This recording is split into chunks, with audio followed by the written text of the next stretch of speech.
Good evening and welcome to this week's edition of the Pete Mezzetti Show. It's actually Town of Old Saybrook night this evening, and with me to discuss this evening on what's going on in the Town of Old Saybrook is Carl Fortuna, who's the first selectman of the Town of Old Saybrook. Carl, how are you? I'm good. Good to see you. Good to see you. It's been a while. So I hear you're celebrating a kind of fake anniversary. This is what I'm hearing. All right. 5 years in this studio. 5 years in the studio. That's what you just told me. That's right. It was Columbus Day 5 years ago. But I think the more amazing thing that I learned, like you started before the broadcast saying we're celebrating an anniversary, right? And you're like fifth year anniversary of the Pete Mezzetti Show, and then I learned it's actually really more like the 20th anniversary of the Pete Mezzetti Show, but it's only 5 years. 5 years here. So it's not really a 5 year anniversary sure at all. It is. But it's amazing. You've been doing it for that long, which Exactly. is really amazing. I mean, that's great stuff. So, Thank you. So the first thing I want to say Yes. is almost like a public service announcement. Oh boy. So ask me about my hair. Carl, what's going on with your hair? It's as long as it's been in a long time because there's a fundraiser this Saturday. Okay. I don't know when this show will air. This will air tomorrow night. All right, so it's Tuesday now, and it's going to air on a Wednesday. So No, it's Monday now. Oh, it's gonna Monday. air on a Tuesday. Yeah, thank you for that. You're welcome. So this Saturday, which whatever the date is, October 20th. Yes. At about 3:30, All right. is an event called Lose Your Locks with Luke. And Luke is Luke Duffy. Okay. And Luke Duffy suffered from leukemia as a child, diagnosed at 6 months, underwent like 2 years of treatment, is cancer-free now, is a high school student, 17, 18 years old. And every year now he has a fundraiser where people grow their hair for months. Of course, it wouldn't matter how long I grew my hair, Right. okay? And then they go there and they have it shaved off. Now, I'm not shaving my head. But Oh, come on. No, Come you can on. do whatever setting number 3 is Right. what I'm going to do, which Dave. is the longest. They'll leave it, Yes. but it's probably going to be close to a buzz cut. Okay. And what they do is they use the hair for cancer patients, and you also raise money. So I'm Cool. going to try to raise some money this week, and get my hair cut more like shaved. Cool. Saturday at 3:30. So if anybody is watching this, and I'm sure people will be watching this tomorrow night, Right. or whenever else it airs again. Yes. This Saturday, October 20th, Lose Your Locks with Luke. Luke is the child of, Mike and Lisa Duffy. Okay. Great people in town. Excellent. So I wanted to mention Now, that. if you're going to lose your locks with Luke on Saturday, where? At the high school, Old Saybrook Okay. High School. Okay. And Mike from Mike's Barbershop in town, he opened a barbershop about 2 years ago. Mike will be doing all the hair cutting. Nice. And it'll be a good event. Some people obviously shave their head Right. to be simpatico with a cancer patient who might be undergoing chemotherapy. But it's really about raising money and raising awareness and possibly donating locks to cancer patients. So it's not going to be a hair-raising experience. Oh God! Oh God!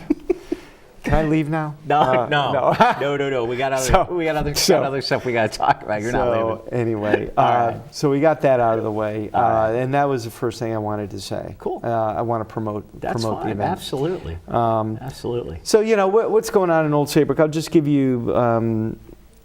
I come on here and I talk about things. I talk Yes. about things that are going on in Old Saybrook. But one of the things I'd like to say is, from an overall mission statement, when I came into office in 2011, it's been 8 years or so now, I wanted to change the town government. I wanted to make it more efficient. I wanted to bring in the best and the brightest, as they say, right?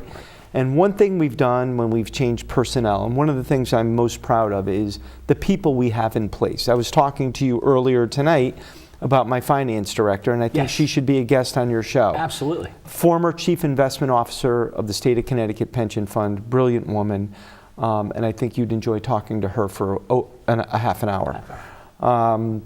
Or longer, who knows, but I'm happy to come on with her, or she can come on alone if she'd like. Leanne Palladino. We've hired great IT people, and the whole point is we are trying to run our town as other towns are trying to run their towns efficiently. Yes. Because no matter who is the next governor, and we can get to that a little later on, Right. the towns are going to be put under a tremendous amount of pressure. And Old Saybrook has reduced its expenses year over year last year. Our mill rate actually went down. Our taxes went down.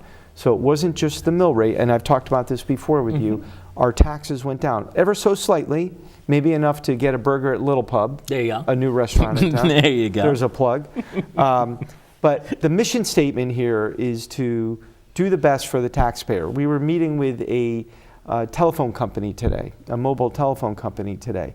And they came in and they said, we think we can save you money.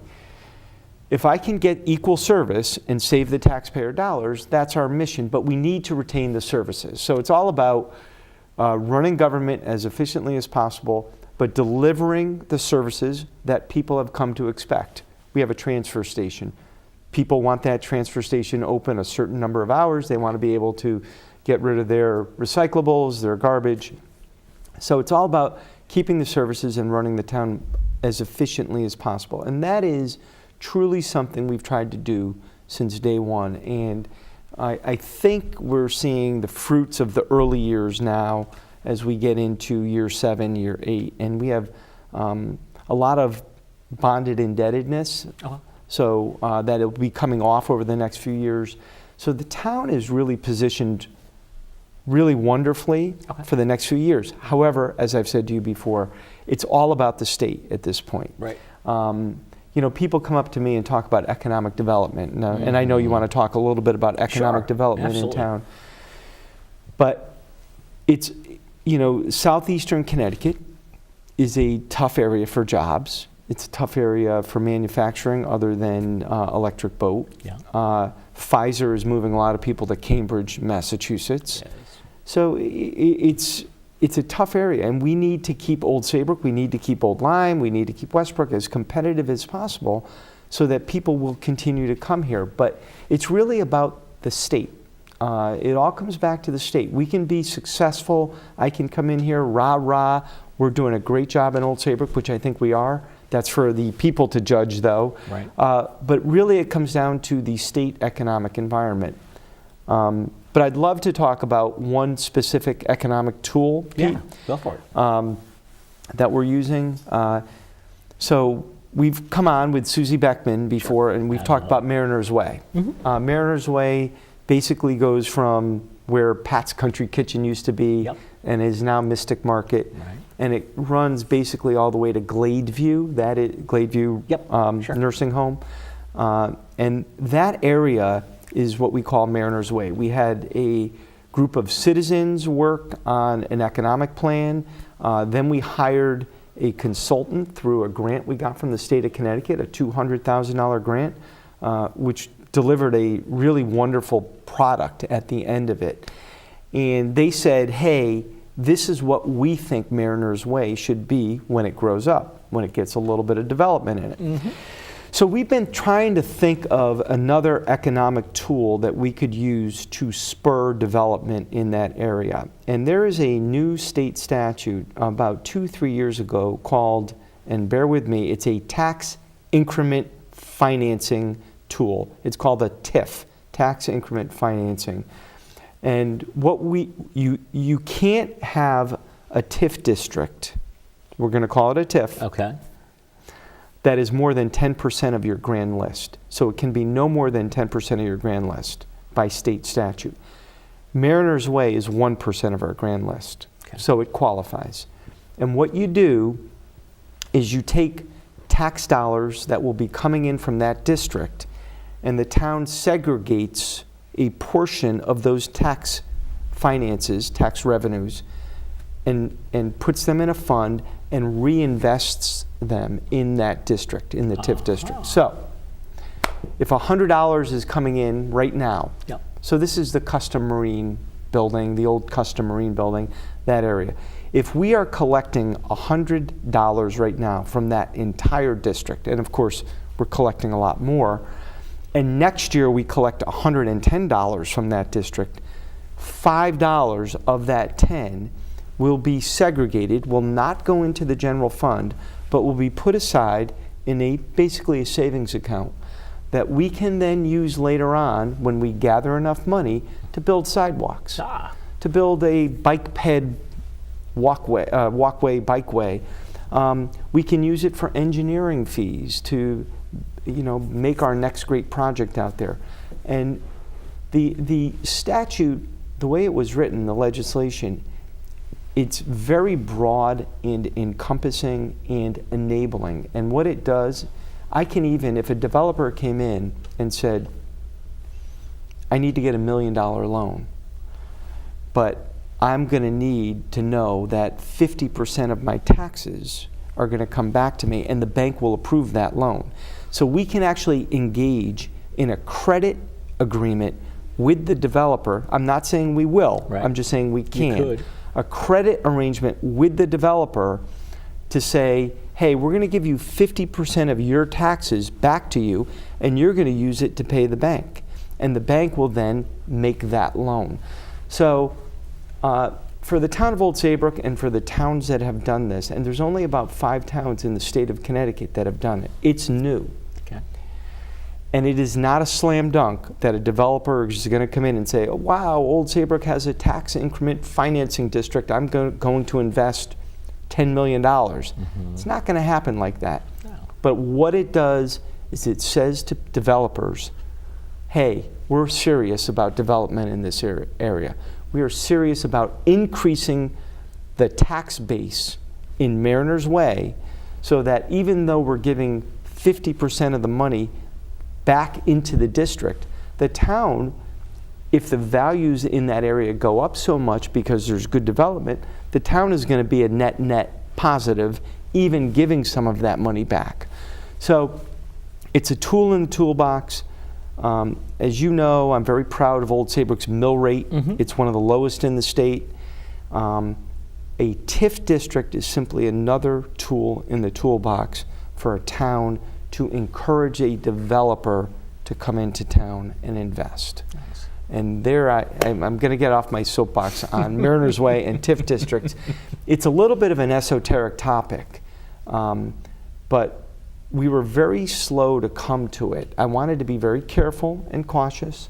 We have a public hearing on October 23rd. Right, which is a week from Tuesday. Yeah, a week from Tuesday. And here we are on Monday. Right. I did remember it's Monday. There you go. So a week from Tuesday we have a public hearing, and then eventually we would have to go to town meeting. We have a consultant, Patrick McMahon, from Connecticut Main Street, who is helping us with this. And it's going to be interesting to see over the next few years if a developer grabs onto this. It's a great area. It's ripe for redevelopment, and we'll see what happens with it. Excellent. Carl, would you mind sticking around for another segment? I'd love to. We'll be right back.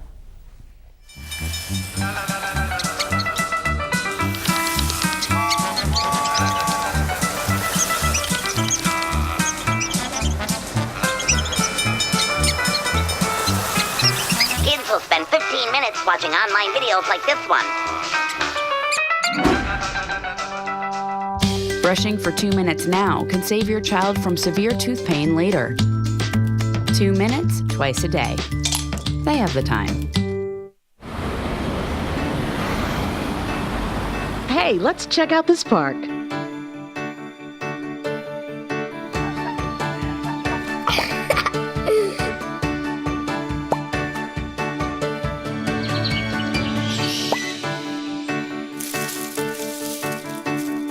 Oh, wow, that's really cool. To find a great local park or forest near you, go to discovertheforest.org. And welcome back to this week's edition of the Pete Mezzetti Show. Sitting here with Carl Fortuna, first selectman of the town of Old Saybrook. Carl, welcome back. Another handshake. Exactly. Thank you. No problem. Thank you. So we talked about in the first segment, we talked about economic development. We talked about the town. What else are we talking about? So just quickly, I want to mention a few things. Yeah. And then I want to ask you a question or two. But any day now, assuming the weather cooperates, Old Saybrook is going to have 3 new pickleball courts. And people say, what is pickleball? Pickleball is becoming all the rage among a certain segment of the population. And it is one of the most rapidly growing sports in the state of Connecticut and all over the country. Okay. It's apparently everywhere in Florida. New Jersey, Arizona. And let's not forget, Old Saybrook's demographics are, older. Right. And this is an active game for older people, but it's very active. Have you ever played? I have never played, Okay. but I will be. It's a mixture of tennis, wiffle ball, and ping pong. It's on a smaller court, and it's right across from the Kate, and we're going to have 3 pickleball courts. Number 2, we have a fantastic, and I'm very proud of this, I've been trying to get sidewalks built on Old Boston Post Road for 5 years. We had awful sidewalks over there, and we're spending almost $250,000 on new sidewalks. That is a very popular route for children to go to school. They go to the Goodwin School, they go to the middle school on those sidewalks. Yeah. And I've been trying to find the money and get the project done for, like I said, well over 5 years. So we put that out to bid, and we finally are getting that done. We have 2 other construction projects going on. Right now, our Chamber of Commerce building is being repaired. That had an awful leak in the roof, so that is being fixed. And the Kate, the Katharine Hepburn Cultural Arts Center, the 6 pillars that sit in front of the Kate have rotted wood at the bottom. Okay. And so we have to fix the pillars because they are weight-bearing, they're load-bearing pillars, and we have to fix them. So we had that is out to bid right now. And one other thing we've done that I think demonstrates the unity of our town, and when I say unity, I mean across all the parties and across education and general government. Right. We put $500,000 in a sinking fund for our Board of Education for future capital expenses. And there are not that many towns that are that connected with their Board of Education that they're putting money aside for future expenses. And I commend our Board of Education, our superintendent, and my Board of Finance for having the foresight, because these are costs that are going to come down the road, and we're going to have the money to pay for them. We're not going to have to bond for them in 5 or 10 years. And that's what I've been all about in my administration since day one.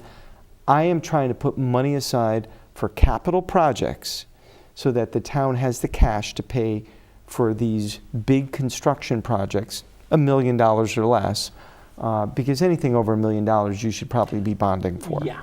So, but we have been putting money aside every year, and it's really gone to great use. And we've had really good surpluses the last few years on the town side.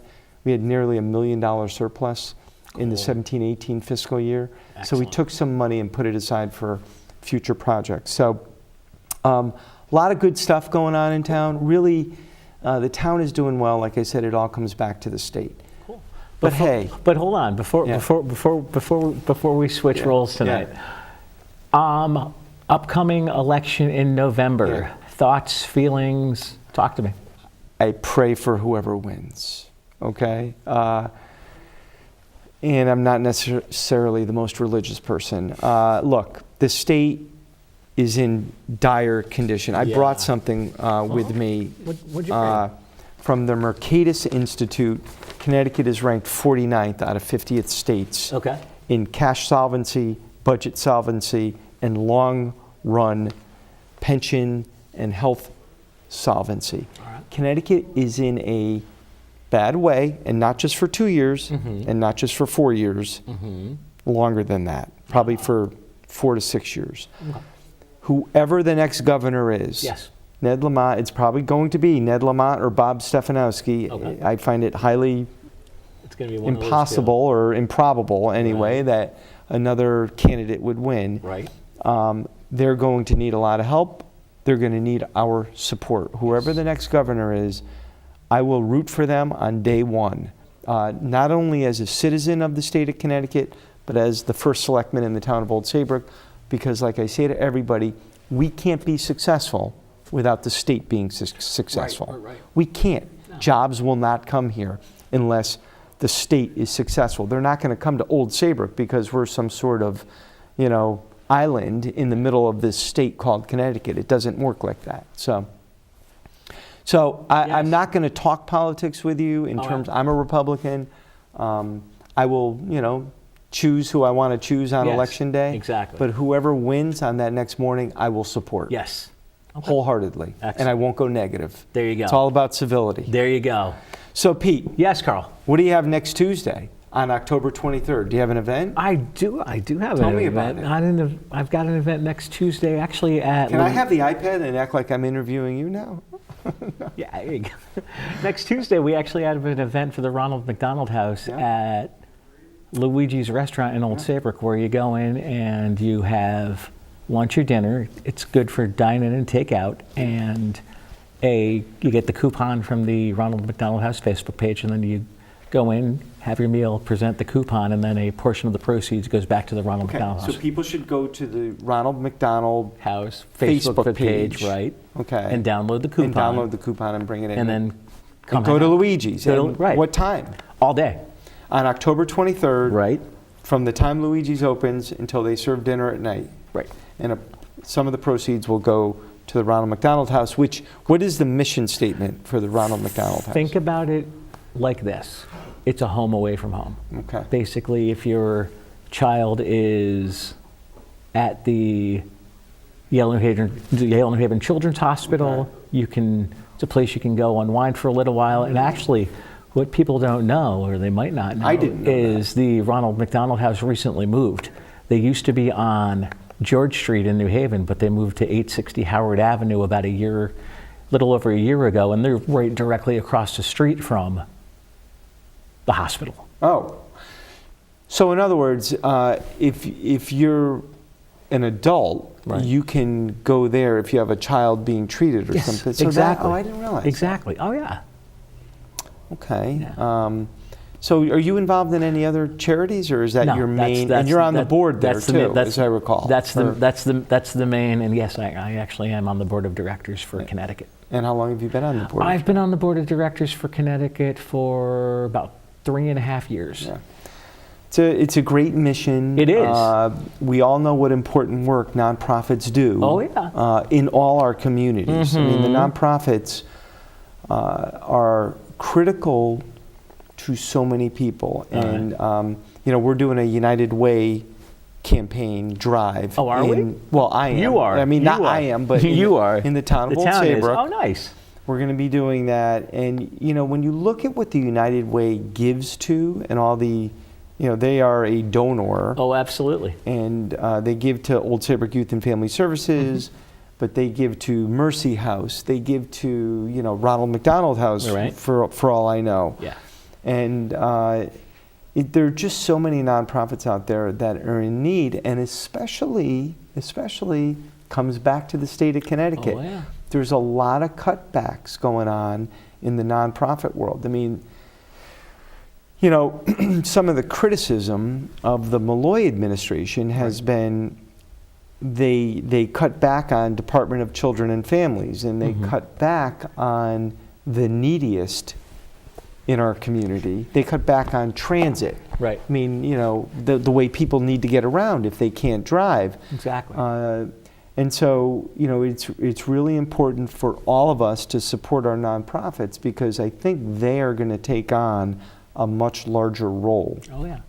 over the next few years. I was going to say that means you're dealing with Ed Bonilla and Kevin Wilhelm. Yes. Okay. Yes. I know both those gentlemen. And very well. locally, I'm going to give a shout out to Kristen Roberts, who is the United Way, one of the United Way board of directors. Okay. And she lives in Old Saybrook, and she's a friend. And Okay, yeah. she is the one who asked us to do a campaign. Very nice. Has the campaign kicked off yet? We're going to do it with a breakfast, hopefully in the next 2 weeks. I'll find out tomorrow morning when that date is going to be. Nice. And the point is to try to get town employees to consider $1 a week, Yeah. or $100 a year, or $20 a year, whatever they can afford, knowing that a lot of that money comes back to the town of Old Saybrook in the form of donation to a nonprofit. Exactly. Yeah, a lot going on in town, and of course, with the campaign season where it is, I think everyone's kind of frozen in place right now, waiting for three weeks from tomorrow. 3 weeks, right? You're going to have a new governor. And, look, I mean, Governor Malloy came in under very tough circumstances. I mean, he came in at the end of a crisis, a national economic crisis. Right. And he had a huge deficit, and he dealt with it. But the fact of the matter is, Connecticut's economy has contracted 3% over the last 8 years. From 2010 to 2017, Connecticut's economy contracted while the rest of the country grew at a reasonably good clip. We are just barely climbing out of recession right now here in Connecticut. And that hurts everybody. Right. That hurts the towns. As you know, the governor was talking about putting teachers' retirement costs on the town of Old Saybrook and all the small towns. That would crush us. Right. But that is one of the long-term liabilities that the state is going to have to address very shortly. And it hurts everybody. It hurts the nonprofit, right down to the nonprofits. I mean, it hurts the town, but I feel badly for the people in need who rely on funds that come from the state. They cut back on that because a lot of times those are the people who are most underrepresented.